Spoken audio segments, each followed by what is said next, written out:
This is your USMNT Abroad midweek update from November 4th to November 6th of 2024.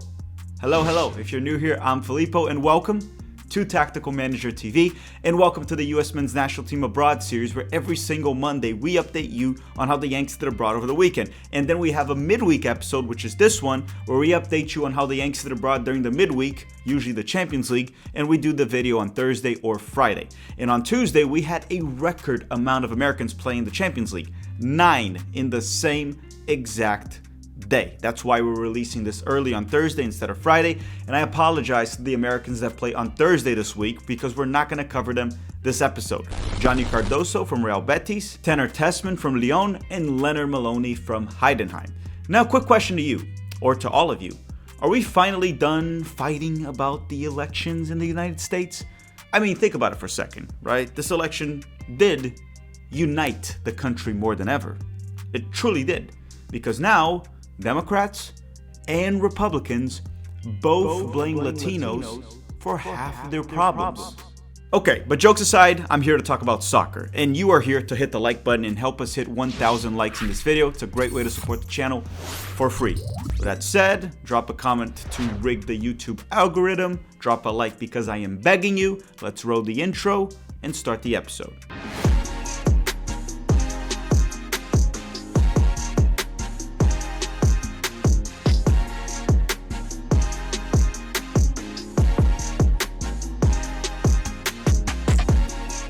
Okay, so we're gonna start with the Americans that played in the Champions League, and there are plenty of them. Why don't we start with Christian Pulisic and Musah from Milan. And on Tuesday, Pulisic and Musah both started for Milan during their incredible and unexpected 3-1 win over Real Madrid at the Santiago Bernabeu. No, seriously, how does Milan go from struggling over the weekend against freaking Monza in Italy, to defeating one of the best teams in the world, Real Madrid, in Spain? How? But anyhow, let's talk about the Americans, and first, let's talk about Christian Pulisic. He played 70 minutes and he was actually very, very good. He was setting up his teammates, combining well. He keeps showing up more and more how he is very dangerous in central areas of the field. Even when he plays on the wing, he is deadly when he drifts inside. It doesn't matter if it's on the right wing or the left wing. On top of all of that, just a very good performance. He also got an assist off a corner. Yes, Christian Pulisic got another assist off a set piece. And it was a great corner. He has been delivering dangerous corners on a consistent basis for Milan. That's why he keeps getting assists, and that is not luck. Sure, the Olympico goal that he scored was a bit lucky a few weeks back, but then again, as I said multiple times, you kind of make your own luck, and he keeps delivering these dangerous crosses off corners, obviously, and Christian Pulisic continues to get rewarded for it. Now, Pulisic didn't get a goal contribution for Milan's second goal, but he played a big role.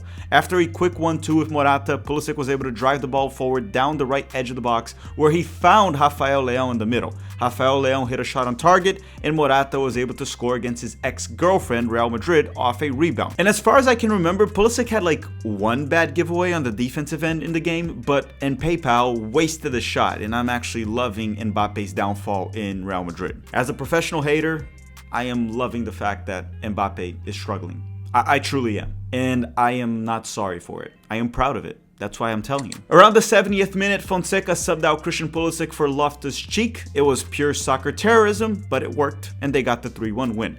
And Christian Pulisic truly loves playing Real Madrid. He really does. He has a goal and 3 assists against Real Madrid with 440 minutes played throughout his career. That's a goal contribution every 110 minutes against one of the best teams in the world. Taking Pulisic to play against Real Madrid is essentially like taking a fat kid to McDonald's. They love it. They truly do. They love it a lot. Next up, let's talk about Musah. And it was a very strong performance from Musah as well, especially on the defensive end. In possession, he was much better than in previous games, but he also struggled in the final third. He wasn't also that useful in the build-out. He even had a really bad giveaway. I believe it was in the first half. You know, it's just his thing. He can dribble into midfield at times. The passing skills are not there. I also couldn't really figure out Musah's position this game. He was kind of an 8, but sometimes he was shoved out wide. It was a very specific role. One thing's for sure, he was a right back on the defensive shape, and he did a tremendous job against Vinicius Jr. It was a really good performance from USMNT Musah, but now we need to see consistent good performances like this. Because we've seen him play well against like England in the World Cup, for example, a very good elite team. But then after that, he didn't really put up many good performances for the US men's national team. The talent is there. We see it. We know it's there. And Musah is still 21, so there's hope that he will at least develop consistency. Next up would have been Floating Balogun from Monaco, so we could have had 10 Americans playing on Tuesday in the Champions League, but he's still injured with the shoulder injury. Balogun didn't play. So let's skip Balogun from Monaco and talk about Weston McKennie and Tim Weah from Juventus. And on Tuesday, Weah and McKennie both started off the bench and was subbed in the 68th minute for Juve together during their 1-1 draw with Lille. On a side note, because I don't have much to say about their performance, I do want to say that this week we got some news that Douglas Luiz, that was signed for a buttload of money to replace Weston McKennie, might be going on loan this winter due to lack of minutes, or more specifically, due to Weston McKennie. So essentially, Weston McKennie's replacement is being kicked out of Juventus by Weston McKennie. Next on the list, we have the Americans that play for PSV, and they are Malik Tillman, Richie Ledesma, and Ricardo Pepi. No Serginho Dest because he's still injured. And on Tuesday, Malik Tillman started and played the full 90 minutes for PSV during their massive 4-0 win over Girona from La Liga in the Champions League. As for Ricardo Pepi, he was sent in the 84th minute when they were already up 3-0 and playing man up. I don't have much to say in regards to like Pepi's performance, and Richie Ledesma stayed on the bench the full 90 minutes. But you know, over the weekend, if you watched the US Men's National Team Abroad series, I asked, have we ever seen Malik Tillman play well outside of the Eredivisie or the Scottish League? And Malik Tillman probably watched that video and he decided to give me the finger, which I am censoring here. I don't know why, but I just decided to censor it. He just gave me the finger and put out a masterclass. He was tremendous against Girona in the Champions League. And the Champions League is not the Eredivisie and it's not the Scottish League. Sure, Girona is not Barcelona, Real Madrid, but I don't care. I gotta give credit where credit is due. And Malik Tillman 100% deserves credit here. But I do want to say one thing. I was not wrong. I complained about the fact that he played as a 6. In this game, he played much higher up the field and he performed much better. Now, again, the same thing I said about Musah. We have to see Tillman put out good performances in a consistent basis against good teams, not just, you know, the minnows in the Eredivisie or the Scottish League when he played for Rangers. But for this game, let's give him props. He was the man of the match. He scored a nice goal where he carried the ball on his own 20 to 30 yards, followed by a strong finish. He got an assist off a long throw-in, and he got a second assist that wasn't really an assist. He kind of just passed it to Bakayoko, and Bakayoko did everything. It was just a short corner from Tillman. But he did also pretty much hand Luuk de Jong a goal, and Luuk de Jong hit the post. That would have been another assist for Tillman. He was the man of the match. He was the best player on the field. It's not debatable. And this time, as I said, he wasn't playing as a 6. He played more high up the field as an attacking 8, sometimes as a 10, and he put out a tremendous performance. Next up, we have Cameron Carter-Vickers and Trusty, or Austin Trusty, from Celtic in Scotland, obviously playing in the Champions League. And on Tuesday, Carter-Vickers and Trusty both started and helped Celtic pull a big 3-1 win over RB Leipzig. Trusty played the full 90 minutes, and Carter-Vickers was subbed out around minute 73. And I'm pretty happy to see two American center backs start together in the Champions League against a good opponent, RB Leipzig. I believe they're in second place right now in the Bundesliga, and get the win. A 3-1 win. So props to Carter-Vickers, props to Austin Trusty, two players that will probably be in the US Men's National Team November roster that should be out this week or this weekend. Last but not least, in the Champions League, we have Gio Reyna and Cole Campbell from Borussia Dortmund. And on Tuesday, Gio Reyna was obviously still not available because he is still injured. But 18-year-old winger Cole Campbell started off the bench and was subbed in the 77th minute for Dortmund during their 1-0 win over Sturm Graz.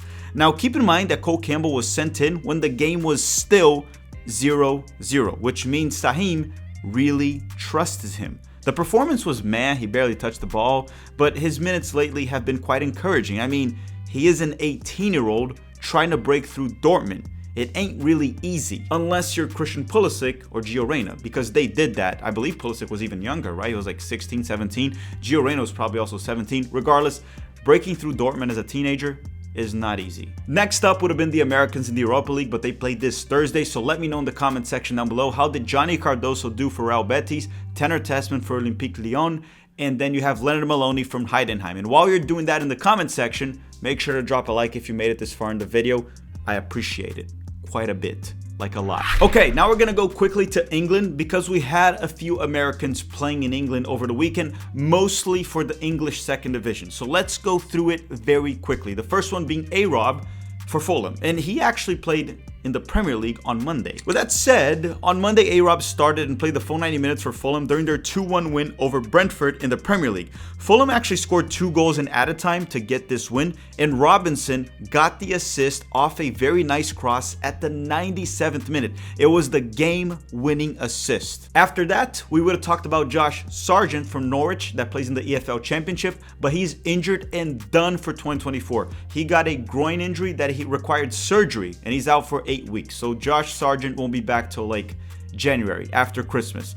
Next on the list is Brendan Aronson from Leeds. And on Wednesday, Aronson started and played the full 90 minutes for Leeds during their 1-0 loss to Millwall. Next up is Haji Wright from Coventry. And on Wednesday, Haji started and played the full 90 minutes for Coventry during their 2-1 loss to Derby County. I'm going to skip Ethan Horvath. I don't even think he played, so I'm not even going to talk about him. He plays for Cardiff, that team that is from Wales, the country. But let's talk about Aidan Morris that plays for Middlesbrough. And on Tuesday, Aidan Morris started and played the full 90 minutes for Middlesbrough during their 4-1 win over Queen Park Rangers. Alright everyone, thank you very much for watching. Don't forget to drop a like before you go. We're going to have the US Men's National Team Abroad episode released on Monday, the weekend recap. The US Men's National Team roster should be out on Friday, Saturday, or Sunday. We're going to do obviously a live stream for that as well.